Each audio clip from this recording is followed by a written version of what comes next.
Language and cultural context presentation.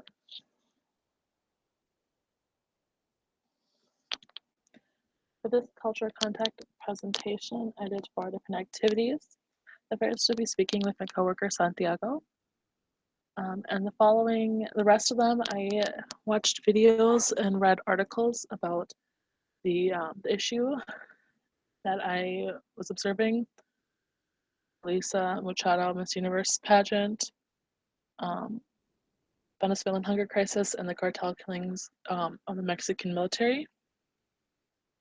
So first, I'm going to talk about the conversation that I had with Santiago. I actually work at Macayos, and they obviously speak a lot of Spanish there, but I really don't understand much of it. But a couple days ago, I had a conversation with Santiago. He works in our kitchen, and we were actually able to have a pretty decent conversation without me having to like stop and like figure out what he was trying to say or like ask him what that word meant. A few of those words though were guau, which is like a expression for wow, felicito, which is congratulate, la carrera, which is career, and doctorado, which is doctorate. Um, we were pretty much just talking about work and like what's going on in our lives, and then Santiago was asking me about what I want to do in my future and why I'm in school and what am I studying. And he was really supportive of all the things I wanted to do and just congratulated me for trying to better my life and and working so much and also going to school. Congratulated me for that. The next major thing that I did was the Lisa Machado. I think I'm saying her name right. I'm not for sure.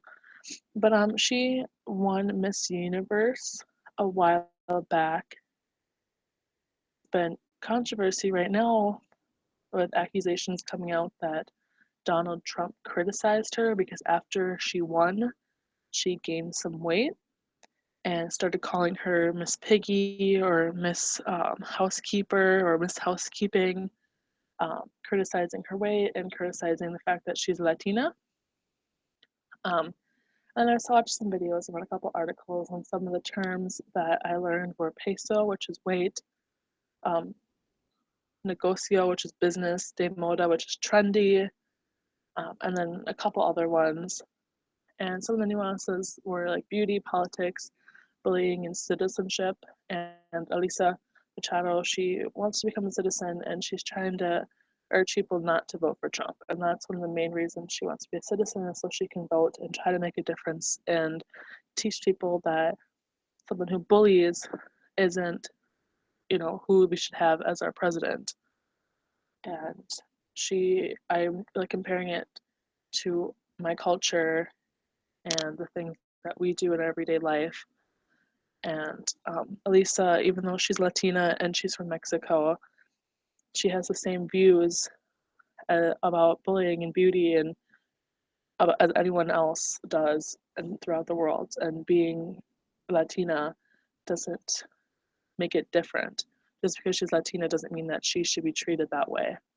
And she just wants to make that known. Next, I um, read some articles and watched some videos about the Venezuelan hunger crisis.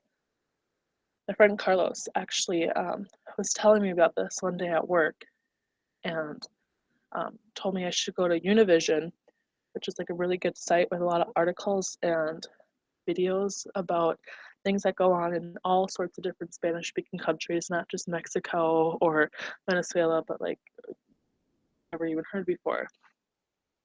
And some of the terms I learned was alimentos, which is another word for food, pasando, which is happening, um, and then there like the nuances were like politics, life, and survival. And I guess right now Venezuela, they're pretty much everyone says they're out of food, and people are waiting in massive lines, and riots are happening because there's not enough food to go around, and people are fighting and dying over this. And usually when I, like, think about my own culture, we all know there's, like, homeless people. I live on the downtown campus, and every day I see a homeless person, and, um, it's just become, a way of life to know that, yeah, there are people out there that don't have any food or don't have any money. And a lot of times you really hear like, "Oh, starving children in Africa," but it's like that's not the only place where people are hungry and starving, and it's not usually because there's no food, it's because they just don't have money to pay for food. Whereas in this situation, Venezuela is, like, running completely out of food. Even though people can afford it, there's just none there to supply, and you never really think of something like that could happen to you, especially being in the United States. And I might not come from the most privileged family, but I am definitely privileged in the fact that I don't have to worry about where my next meal is gonna come from.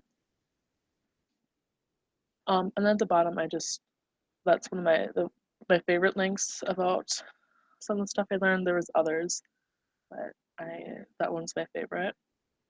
And just for sake of time, I wasn't gonna talk too much about the cartel killings in Mexico. Just that usually the Mexican military kills the cartels, but like lately, there's been the cartels have been going after the Mexican military in riots and stuff.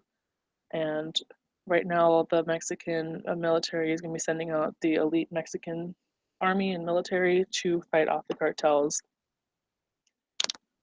So, in conclusion, I found it really awesome to be able to have a conversation with someone who speaks Spanish fluently and that's their first language. And it was difficult a little bit, especially because like dialects and how quickly Santiago would talk made it hard to sometimes understand what he was saying. But he was very patient with me, and I really appreciated it. And it was just nice to be able to finally know that some of the stuff I'm learning we do use outside of school. And it just has me excited for my future as a nurse that I can help people. Um, and then I already talked about this that my friend Carlos recommended Univision, and I really just did like seeing articles from places all over the world in all different countries that speak Spanish. Usually, people always just talk about what's happening in Mexico because it's really close, but we don't think about all the other places normally where these things happen. And I, this cultural contact presentation, I tried to, as I was reading these articles, watching these videos, kind of keep more of an open mind to the similarities and differences about what's going on in these other countries and these other people's lives as compared to my own life. And I just really enjoyed making this and learning about all these different things.